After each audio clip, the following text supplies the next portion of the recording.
going on with silver? What is going to go on with silver? Right? We're at $28. First, last week, Yeah. gun to my head, I would have never put silver at $28. Yeah. No way. Right. No way. So Yeah. what have you seen this week with silver in the shop? I think what's the most interesting thing to keep track of is the gold to silver ratio. We're now at, was it 82, 83 to 1 on Yeah. the gold to silver ratio. So not that long ago we were looking at 88, 89. So that's we're starting to see a correction. What will be very interesting is to see that gold to silver ratio. I'm sorry, silver to gold ratio. Yeah. See that come down to 70 or 65. That's when you should really start paying attention. Until that point, I think I will personally continue to accumulate silver. I think silver is still a great buy, even at $28 an ounce. Yeah, it's not that much of a difference. Like, I mean, we've got 100-ounce RCM bars at $2 over. Yeah. I mean, not that long ago, like a year ago, 2 years ago, we were selling them for 3 to 5 over. I mean, that's 100-ounce RCMs. Those are top of the line, premium products Yeah. for 100-ounce bars. People are willing to pay extra because they're 4/9 pure. Now, I mean, right now we're seeing RCM bars still. We're selling them for $2 over. Yeah. It's a great time to buy.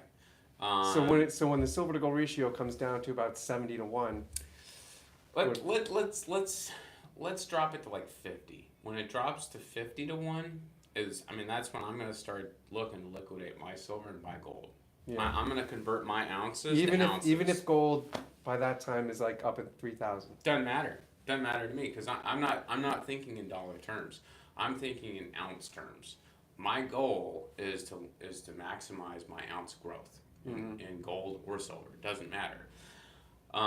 So I'm always looking to play that gold to silver ratio for the long term. So during COVID, there was a point where that ratio, when gold took off and silver was still hanging out at $14 an ounce, that ratio was like 120 to 1. Now that was a great time to liquidate your gold and just accumulate silver. Yeah. It was a great time to accumulate silver, and then that. I didn't realize it was that much of a spread. Yeah, I mean it was very quick. It lasted maybe a week or two, and then that ratio corrected back down. 110, 100, 90, and all the way back down to 70 throughout 2020, 2021.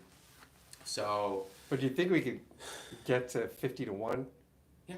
Oh, yeah. Yeah. I think it's possible. I mean, we saw it, and now it's just a question of when.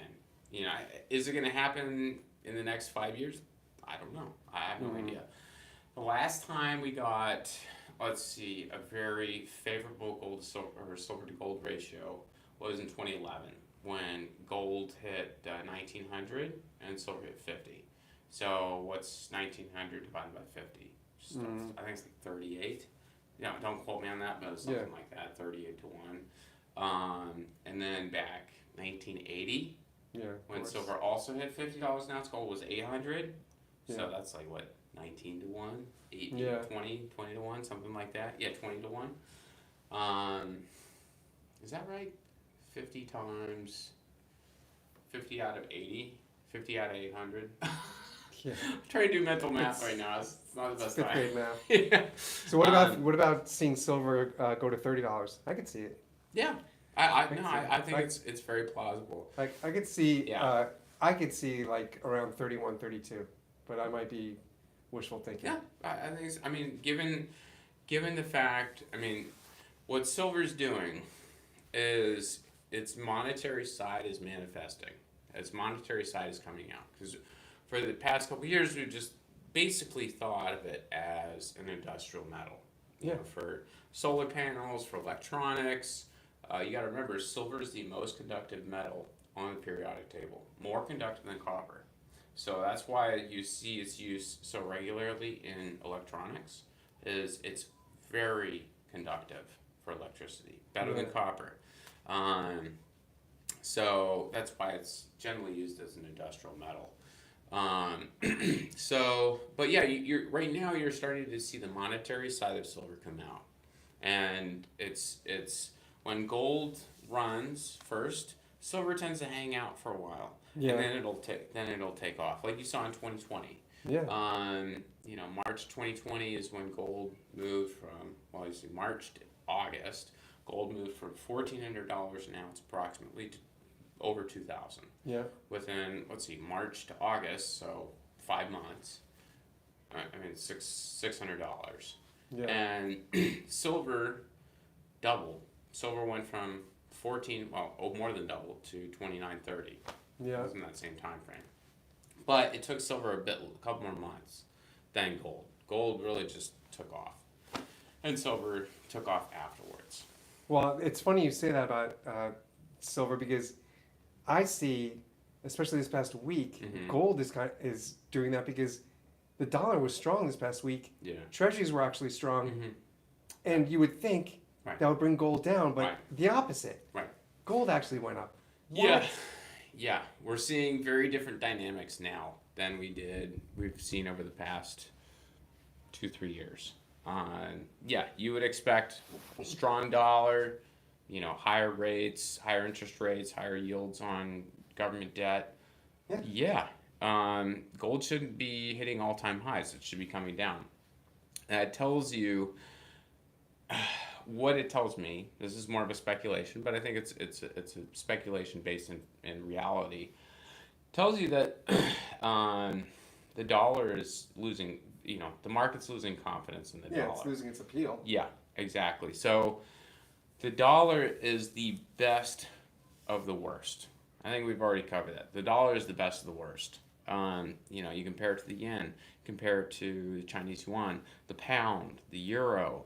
Everything else is tanking against the dollar, and the dollar is strengthening, and gold keeps going up. What that tells you is flip the chart. The dollar is tanking against gold. That's how you need to think. Gold is also a currency, because gold is hitting record highs in every single currency out there. The Swiss franc, the Japanese yen, the Chinese yuan, the pound, the euro, Indian rupee. So it tells you that fiat currencies are not doing well right now, and none of them are. None of them are. Yeah, I think at first I was thinking, maybe Iran going into Israel, maybe that's causing uncertainty. Yeah. But that just happened last night. That's true. That happened before. I just warned about that, and that was before. That's you had October 7th, of course, and what's been very interesting as well is to watch the oil markets. So when October 7th happened, oil just kind of didn't really do much. It just hung out at 70 for way longer than what I was. My expectation was, if there's any conflict in the Middle East, oil's going to spike. That makes perfect sense because you're going to have constraints in supply. And then you have the blockage of the Suez Canal by the Houthi rebels. Yeah. You think, so who is it? I'm trying to remember, Maersk, various shipping companies. They're no longer passing through the Suez Canal. They're bypassing the Suez Canal, going around the Cape Horn around South Africa and sailing up the west coast of Africa to Europe instead of going through the Suez Canal. And so that delays your shipping times from the Middle East to Europe by 3 weeks. Yeah. It made, to me, I looked at that and I thought, oil should be spiking.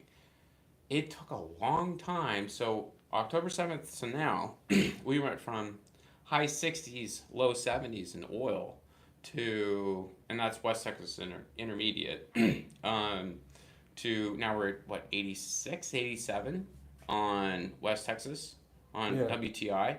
Brent's trading at 91. So it took a while. I'm very surprised that it took so long to get to this. We should have seen 90. In my estimation, I would have assumed we would have seen 90 by last November. But we're here. We're starting to see crude oil prices finally start to creep up. It just makes sense. I'm not saying it's good or bad. It's just, given the conditions and how the oil market works, it makes sense. So yeah, now you're finally starting to see gold also take off. Is that in response to what's going on in the Middle East? I don't think so. From what I've been hearing, and I listen to a lot of podcasts, so I get a lot of my information from Peter Schiff. I get a lot of my information from George Gammon. I get a lot of information from a podcast called the McElvaney Weekly Commentary. Yeah. So I'm listening to guys who are they're also in the business. George Gammon, not so much, but the others I mentioned, they are. It's China. So look at the Shanghai Gold Exchange. Gold's flying off the shelves. What's going on in China? You kind of have to rewind a little bit. So you've had a real estate collapse, right? So the real estate market has collapsed, utterly collapsed. Yeah. Now, how does that affect gold in China?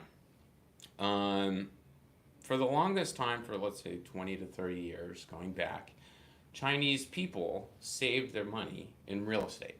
So real estate was a form of savings in China for the past 20 to 30 years. Historically, however, going back 2,000 years approximately, maybe even longer, gold has been the form of savings in China. Chinese people, Chinese culture values gold, just like Indian culture values gold. Indians, go off on a tangent here, have valued gold for thousands of years, just like the Chinese. The Romans even knew about it. Pliny the Elder wrote about India. He called it the world's gold sink. China and India both value gold, have valued gold historically. Fast forward to the real estate crash in China. Real estate was going up so much, was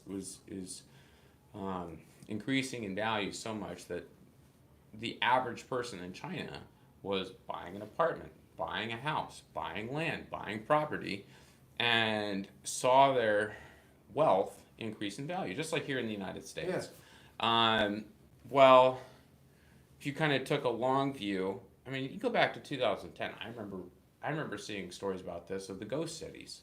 You have massive cities in the middle of nowhere in China. Nobody's living there. Yeah. They're just building. You just build it first. I've heard the number. I don't know if this is accurate, but it sounds more or less accurate. The amount of housing is double the population of China. I've heard that too. Yeah. So you have a massive supply glut.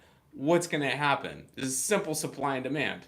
You're going to have a crash. Like it sounds inevitable to anybody who understands and basic. The banks that are tied into all that. Yeah. Are also screwed. So, Evergrande, Country Garden, all these major developers are basically bankrupt.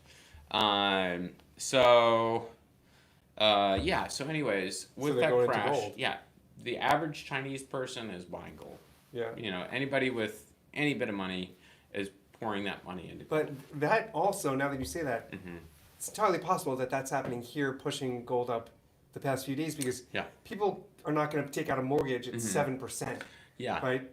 Right. This is April. This is supposed to be real estate season. So here's one thing I want to say. This is also speculation because nobody really knows what's going on. Nobody really nobody's going to know for probably another 3 to 4 months. You're going to have that Monday morning quarterback, that Monday morning. Yeah. I can't even think of how to say it. I think that's it. But you know what I mean? It's going to be, 3-4 months down the road when people they're going to finally have the numbers come out. And they're going to look back, okay, this is what happened. One thing we do know is that over the past, 5, 6, 7 years, many of the world's central banks have been buying gold. They've been recycling dollars into gold. So that hasn't stopped. That's been going on this whole time.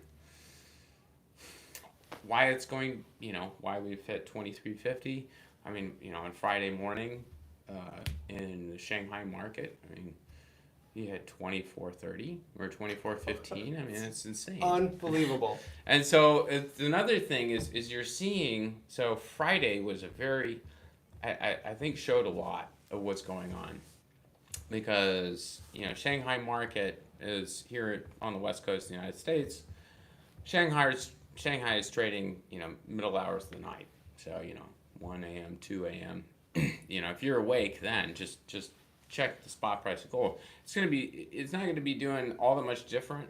It's not gonna be acting all that much differently from what's going on here in the United States. But I mean, what we saw on Friday was 1.8% increase in gold. Gold went up 1.8%. Yeah. Went from it was like 2370 to 2430. Yeah. So I mean that's like 2%. I mean that's big move. Yeah. And then And that's before Iran went into. yeah. And so the market's not even open right now. So the market, like right now, Sunday morning, April 14th, hasn't even had the chance to respond to this attack by Iran. So Sunday night's going to be very interesting. So just wait another 12 hours, start paying attention, because it's going to get interesting. We just got a comment here. A viewer says that word is China is buying silver, is pushing it on silver, and that's going to bump us up past $30 easily. I know nothing about that. Nothing about that. Maybe, yeah. Thank you for your comment. I know nothing about that. It's very possible. Chinese culture doesn't tend to value silver as much as it values gold. Gold is, it's part of their culture, and silver, yes. I just don't know. But thank you for asking. Yeah, I can't imagine what China would be doing with silver. I mean, they're already stockpiling gold to try to get a gold-backed currency. In all fairness, it is a monetary metal. So, and the Chinese have treated it as a monetary metal. Now, I just don't know the numbers. I have no idea. Yeah. I mean, it's entirely possible. But yeah. So I think this time next week, mm-hmm. I'd say my crystal ball says, let's say Friday, like today's Sunday. Right. The end of this work week, mm-hmm. I could easily see us at like low 30s, 31, 32. I think that's possible. And like we've been talking about this for mm-hmm. this whole year. Yeah. Silver has been stagnant for so long. Yeah. I mean, I would think, well, you tell me in your shop, are people coming in to buy silver? Well, I mean, I think I told you about our massive, we had a massive buy of silver recently. It was all one customer. We had a very large buy. And what about gold? Are people more people are buying gold? That just kills me. The thing is, when it comes to gold, when people see the gold price going up, they get serious FOMO. I mean, people have serious fear of missing out. I saw this. Apparently, because there's no way I would jump in for an ounce of gold at 2,300. I'm getting calls from people that have never bought gold in their life, and they have no idea. They don't understand anything about gold. And I think to myself, I'll help you. We charge fair rates. I'm gonna charge you a fair rate. But I'm thinking to myself, you should have been in here 2 years ago when spot price was $1,700. Why weren't you buying then when you could have gotten a good deal for yourself? Don't buy it when it's. It's this upswing. Yeah, buy it when it's down. Buy it when it's low. Get yourself a good deal. But people are buying. Are they just picking up a 1 full ounce? People. Oh yeah. I'm multiple ounces. People have serious. Just blows me away. People have serious FOMO, and I saw this last March and April when you had First Republic, Silvergate. What was the other one? Silicon Valley Bank. When Signature Bank. When those banks failed, and things were very, very uncertain for the banking industry. I was busy for 6 weeks, and the gold price ran up over $2,000. Yeah. And people then serious FOMO. By the time that run was over, those people that had been calling me every day, seeing what I had in gold, they stopped calling. Oh man. Yeah, it's the adage that markets are driven by greed and fear is very true. Yeah, fear for sure. What about people cashing out their gold? What are they bringing in? Maples, Eagles, gold bars. A lot of what I see is I see a lot of people cashing out their Costco gold bars. Yeah. So, they'll buy on Costco. Like you can buy 1 ounce Fortunas for $2. I'm sorry, not $2, 2% over spot. And then you factor in your 2% with your executive membership plus 2% back on your cashback credit card. You're getting it below spot. So I get people like that coming in too, selling to me. As the price just keeps moving up and up and up and up and up, they're making money. Yeah, well, a couple of weeks ago when people were doing that, I thought, oh, Yeah. come on, like what, you're making $200? But now, who knows, a week from now with gold, if it keeps swinging up. Well, I mean, the thing is, if you understand your executive membership, I mean, you do a couple of those purchases in a year, you've paid for your executive membership at Costco. Yeah. I wonder if Costco still has gold. Oh yeah, no, they've upped. They're now selling 5 ounces at a time. They were selling 2 for the longest time. They were selling 5 ounces at a time. I saw 5 ounces. Yeah, I'm gonna go pick up 5 ounces. 5 ounces of gold. We have to order on the website. You have to order, and then you can pick up. For that? You can pick up at the warehouse, or they just UPS it to you. You got to be cashing out. People have to be cashing out their retirement to jump in. Well, I mean, it's if Costco's not charging you extra for a credit card, I mean, if you're buying on credit, yeah. I mean, especially you think about if you can get a 0% APR card for 21 months, you just buy it with that and then wait for the price to go up and then come back sell it and make money. And you just make the minimum payments. Now, I'm not saying people should do that, but it makes a lot of sense if you do. But yeah, especially given the current market conditions. Now, big disclaimer, I'm not advising anybody to do that. I'm just saying that's what people are doing. So it's a very interesting time because we are seeing some big sales in gold. But it's still, the market's not that strong. I mean, the market, What about premiums? Premiums are way down. We're charging $75 over spot across the board on most products. Mm-hmm. Maybe the one exception is the Gold Buffalo. That's the one exception. What's that? The Gold Buffalo. What's the premium over? 100 to 110 over, something like that. For a Gold Buffalo. Mm-hmm. And our buybacks we used to pay over spot or over spot for most products. Now it's, we're paying $20 under for Gold Eagles. We're paying $35 under for Gold Maples if they're in good condition. $50 under for Gold Krugerrands. All of those products we paid higher for a year ago. Gold Eagles we used to pay 15 over spot. Gold Buffaloes used to pay 15 over spot. Gold Maples we used to pay 10 over spot in good condition. So it's and then gold bars, pretty much any gold bar we would get in, we would pay spot price. That market is gone. That market doesn't exist right now. So you'll see the gold price is record highs, but it's not driven by consumer demand here in the United States. I can tell you that it's not at all driven by that. Well, I'm so frustrated because these coins I'm holding right now in my hand to show the viewers. Yeah. I've been wanting to jump in on a $20 lib. Yeah.